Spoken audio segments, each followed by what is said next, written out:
So the question is, how can we then understand learning as communication? And there are lots of things done in semiotics and social semiotics, but also a guy like Rommetveit in Norway talked about communication more or less in those terms. He talked about epistemic responsibility. And I think that's very valuable also in a learning situation. What is the epistemic contract between the teacher, the institution, and the learner? What is expected in the situation and in that process? We can also understand communication as context-bound activities. It's about this situation constructs a kind of communication and learning that differs from another situation. Just think of a scene on the police station, or in the court, or in the consultant of a doctor. It's very different situations. You talk very differently. And the context produces, so to say, the conditions of the communication. And then it's important also to think that the context not only frames the communication, but also in a way produce activities, and the activities change from time to time also what's going on here. You can think of a situation where you negotiate with someone. So sometimes you think, here's one position and here's one position. And after the negotiation, people have met somewhere in between. But what happens actually is that while you are negotiating, you also change the positions themselves. So every communicative situation is also dynamic. It's perhaps not that you see it every time, but you phrase and rephrase, you produce and reproduce, you construct, you reconstruct, you design and you redesign.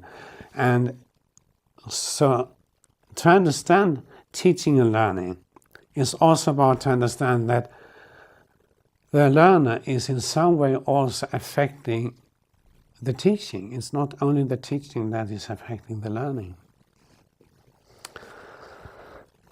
And that is one basic for understanding communication.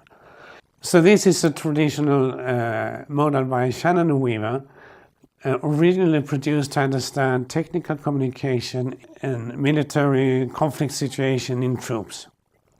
So it's about the sender, and of course there's a context and a message, and then there should be a context and the code and the receiver. So the idea is that if the sender is clear, the code is clear, there's not too much noise in the channels, the receiver has a code and will be ready to understand the message correctly. And many times we think about communication like this. I send something, and if you don't understand me, I could talk a bit louder, or I could take it once more. Often, if you listen to politicians, they talk about our message hasn't reached out. That's the idea. There's one message and it's about someone who's going to understand it correctly. But if we instead change this model of communication, instead of a sender, we talk about a setting. This is a setting. I am here because I want to tell you something of my experience and invite you to some reflections. But you are sitting there looking at me with your own agenda. Perhaps you're thinking about when you're going to have a cup of coffee, or what you're going to do tonight, or you start to think about what does setting mean. So you are actually as active as I am in searching information in this situation, evaluating, choosing information. So in this context, we produce together. What I say is an affordance, and it may function as a prompt for you to think and rethink what I'm talking about. We have certain resources. Now we have the computer, I'm looking at my computer. You have your computer, you're looking at your computer. But we have lots of other resources, information. You can stop this film, you can go to Google, you can change things, you can check things, you can read a book, you can come back and continue looking at this film. What's happening then in this situation is that you also redesign the meaning and the understanding, and you produce a representation of your own. So the representation here is not in terms of representing the world as it is. It's about how you represent your understanding of this or that. So I think that this is a more dialogic kind of understanding of communication and of teaching and learning. So what we have here,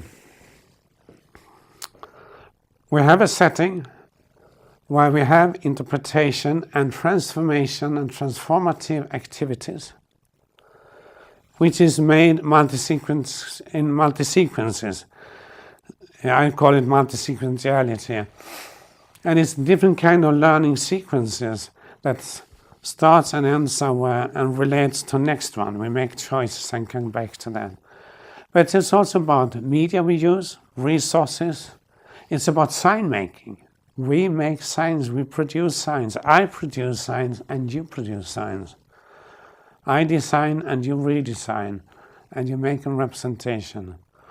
And at the end, this is going to be assessed in some way or another. So in every context, there is some kind of culture of recognition and also assessment practices. And it's not always that they go along, and I think that is one of the interesting questions.